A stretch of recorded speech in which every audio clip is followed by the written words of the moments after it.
हमारे latest video प्राप्त करने के लिए चैनल को सबसे पहले सब्सक्राइब करें, इसे लाइक तथा शेयर करें ताकि हमारे नवीनतम वीडियो आपको मिल सके। इस चैनल पे आप सभी विषय की तैयारी कर सकते हैं। नमस्कार, मैं आचार्य गोपाल जी आप लोगों के सामने पुनः उपस्थित हूं और इस बार मैं लेकर आया हूं संधि प्रकरण में विसर्ग संधि को। विसर्ग संधि क्या है कि जब विसर्ग या विसर्ग के साथ किसी व्यंजन या स्वर का संयोग होता है तो उससे जो विकार या परिवर्तन होता है उसे विसर्ग संधि कहते हैं। या कह सकते हैं हम कि जब दो वर्णों के संयोग के फलस्वरूप यदि विसर्ग की उत्पत्ति होती है तो उसे विसर्ग संधि कहते हैं। ठीक है, ये उदाहरण से यहां देख सकते हैं, यही यहां लिखा हुआ है। उदाहरण देखिए, पुरः धन हितः शब्द बन गया पुरोहितः, तो विसर्ग यहां बदला है ओ में। प्रियधन छात्र प्रिय छात्र, विसर्ग बदला है तालव्य में। अब देखिए यहां है विसर्ग भाव संधि, इसके दो सूत्र हैं। विसर्ग भाव संधि में र हलंत विसर्ग में बदलता है। जैसे देखिए इसका पहला सूत्र है खरव शानयो विसर्जनीय, खरव शानयो विसर्जनीय। र हलंत वर्ण का विसर्ग हो जाता है यदि उसके बाद खर प्रत्याहार का कोई वर्ण आया हो या वर्ण का अवसान हुआ।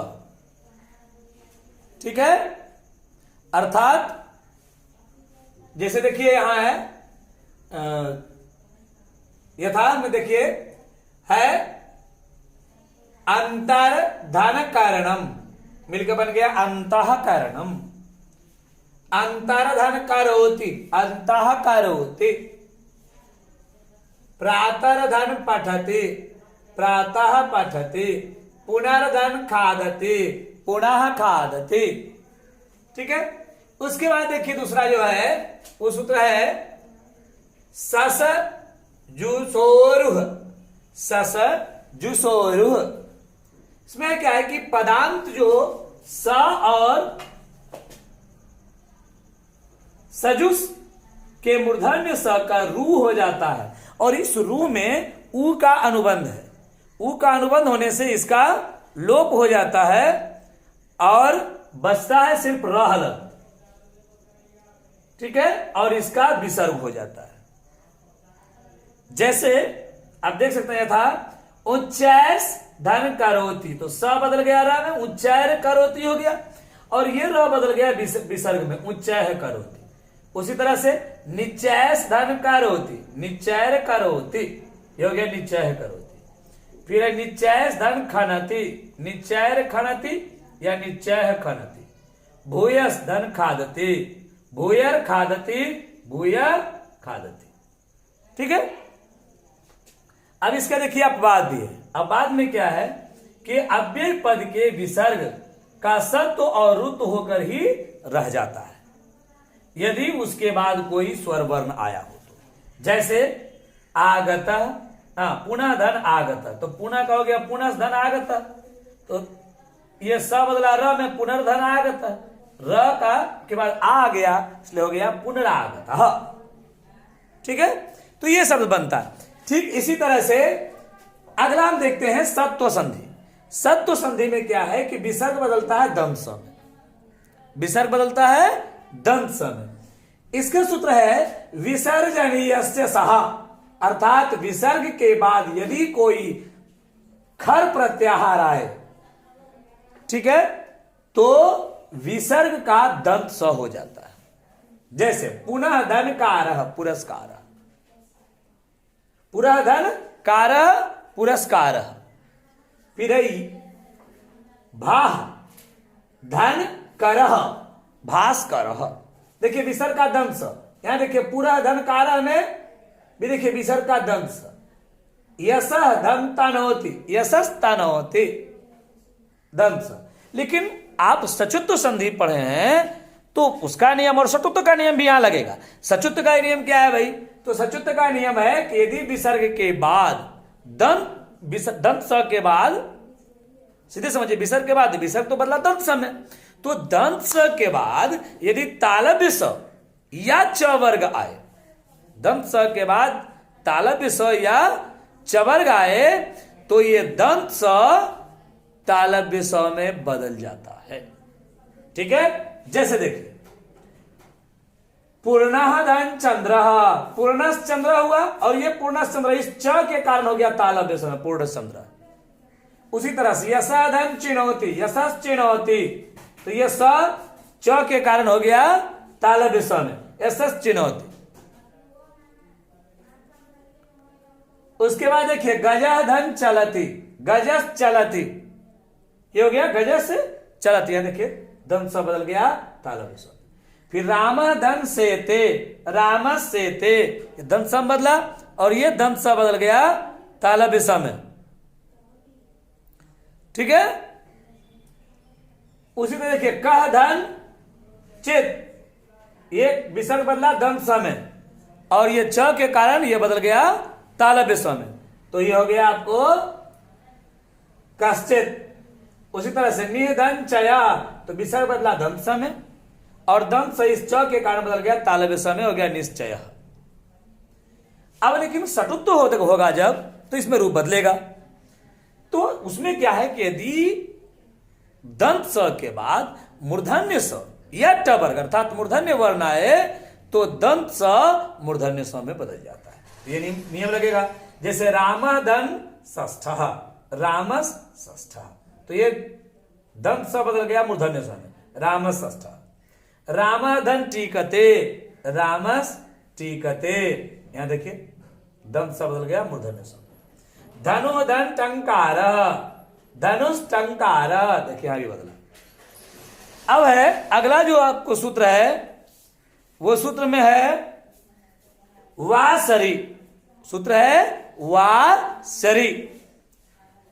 इसमें है क्या कि बाद में सर प्रत्याहार रहने पर किसी भी वर्ण विसर्ग का दंत स विकल्प से होता है, बदलेगा भी कभी कभी नहीं बदलेगा।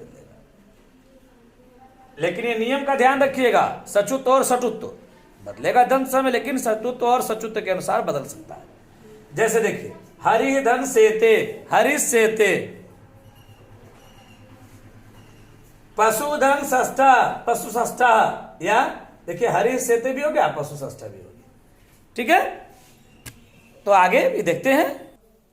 तो आगे देखते हैं हम लोग।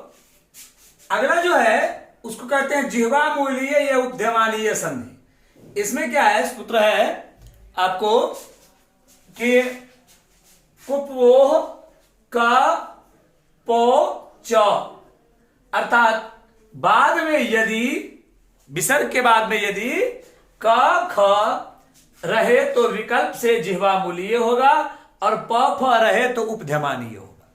विकल्प से मतलब कभी होगा भी कभी नहीं भी हो सकता है। जैसे कह धन करोति क करोति या कह करोति।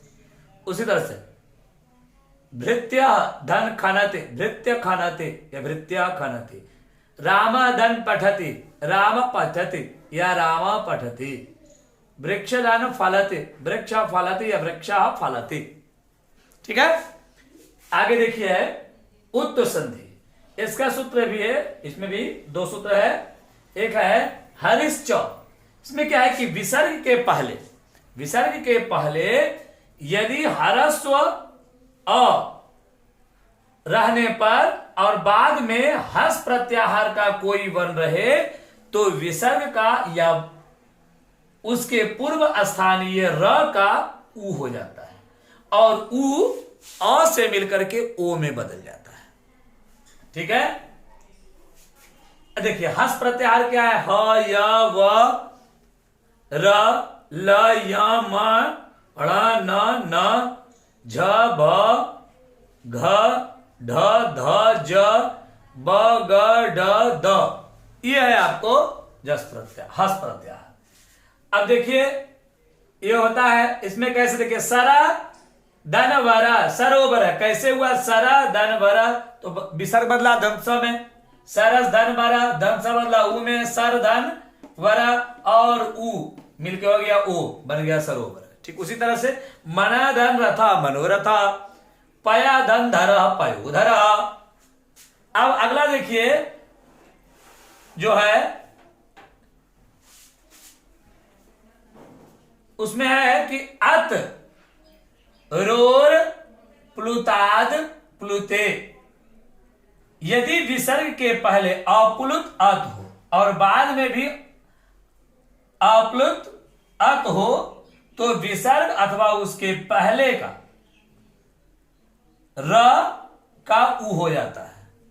ठीक है, और अ का लोप हो जाता है। अ का क्या होता है, लोप हो जाता है, याद रखिएगा। और लोप होने पर लुप्त चिन्ह लग जाता है उसमें। जैसे कुता धन अत्र कुतो अत्र, देवा धन अपि देवोपि, शिवा धन अर्च शिवो अर्च, रामा धन अयम रामोयम, सह धन अवदत सोवदत, कह धन अयम कोयम। ठीक है, तो ऐसे शब्द इसका बनता है। आगे हम लोग देखते हैं और संधि को। तो आगे हम लोग देखते हैं, अगला है विसर्ग लोप संधि। विसर्ग लोप संधि का भी यहां दो सूत्र है, देख लीजिएगा। इसमें क्या है कि पहला सूत्र जो है वह है लोपः साकल्यस्य, लोपः साकल्यस्य। इसमें क्या है कि आकार के बाद यदि प्रवृत्ति य या व का विकल्प से लोप हो और उसके बाद में अस प्रत्याहार हो तो विसर्ग लुप्त हो जाता है। जैसे देवा धन इह, देवा इह, कह धन आयति, क आयति। ठीक है, ये बदला।